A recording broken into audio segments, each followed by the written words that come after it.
বন্ধুরা, অন্যদেরকে নিয়ে কখনোই চর্চা করতে যাবেন না।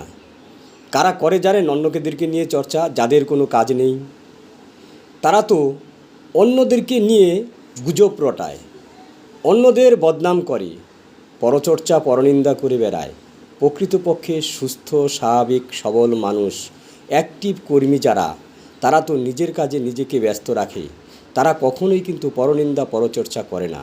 যাদের কোনো কাজ নেই, যারা দুর্বল চিত্তের মানুষ, তারা দেখবেন নিজেরা হীনমানতায় ভোগে, অন্যকে নিয়ে পরচর্চা পরনিন্দা ইত্যাদি গল্প নিয়ে ব্যস্ত থাকে।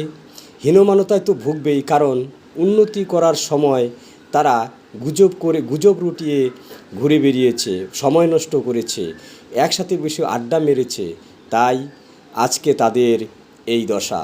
তাই নিজের কর্মে সবসময় নিজেকে সক্রিয় রাখুন, ভালো থাকবেন। অন্যকে নিয়ে গুজব নয়, পরনিন্দা পরচর্চা নয়, দেখবেন আপনিও ভালো থাকবেন।